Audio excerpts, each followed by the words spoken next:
ദിവസം കയ്യേറ്റ ഭൂമിയിൽ കെട്ടിപ്പൊക്കിയ 91 കെട്ടിടങ്ങൾ നിലം കൊത്തി. മൂന്നാറിൽ തിരികെ പിടിച്ചത് ആയിരക്കണക്കിന് ഏക്കർ റവന്യൂ ഭൂമി. കയ്യേറ്റക്കാരോടും സ്വന്തം പാർട്ടിയോടും മുന്നണിയോടും ഒരുപോലെ കലഹിച്ചാണ് ദൗത്യത്തിന് VS ചുക്കാൻ പിടിച്ചത്. 2007 മെയ് 10 പ്രത്യേക ദൗത്യസംഘത്തെ നിയോഗിച്ചുകൊണ്ട് ഉത്തരവിറങ്ങി. K. സുരേഷ് കുമാർ ദൗത്യത്തിന്റെ സ്പെഷ്യൽ ഓഫീസർ, ഋഷിരാജ് സിംഗ് പ്രത്യേക പോലീസ് സംഘം മേധാവി, രാജു നാരായണസ്വാമി ഇടുക്കി കളക്ടർ. പ്രത്യേക ദൗത്യസംഘം തയ്യാർ. പിന്നീടവർ VSന്റെ പൂച്ചകളെന്ന് അറിയപ്പെട്ടു. മെയ് 13 നടയാർ റോഡിലെ 5 നില റിസോർട്ട് പൊളിച്ചുകൊണ്ട് പൂച്ചകളും JCBയും VSന്റെ നേതൃത്വത്തിൽ പണി തുടങ്ങി. ജൂൺ 7 വരെ പൊളിക്കൽ തുടർന്നു.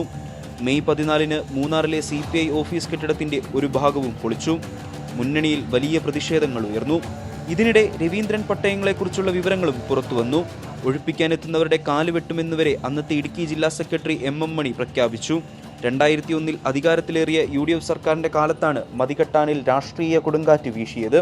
VS നയിച്ച പ്രതിപക്ഷ പ്രതിഷേധത്തെ അവഗണിക്കാൻ സർക്കാരിനായില്ല. 2002 ഏപ്രിൽ 20 ഉറച്ച മനസ്സുമായി തണുപ്പിനെ വകവയ്ക്കാതെ VS മതികെട്ടാൻ മുകളിലേക്ക് നടന്നു കയറി. കയ്യേറ്റത്തിന്റെ ഭീതിപ്പെടുത്തുന്ന നേർക്കാഴ്ചകൾ പുറം ലോകത്തെത്തിച്ചു. 1281 ഹെക്ടർ ഭൂമിയാണ് റവന്യൂ വകുപ്പ് വനം വകുപ്പിന് കൈമാറിയത്. VS എന്ന പ്രകൃതി സ്നേഹിയുടെ മലകയറ്റവും വിവാദങ്ങളും രാഷ്ട്രീയ ചരിത്രത്തിൽ എന്നും ഓർമ്മിക്കപ്പെടും. മാതൃഭൂമി ന്യൂസ്, കുമളി.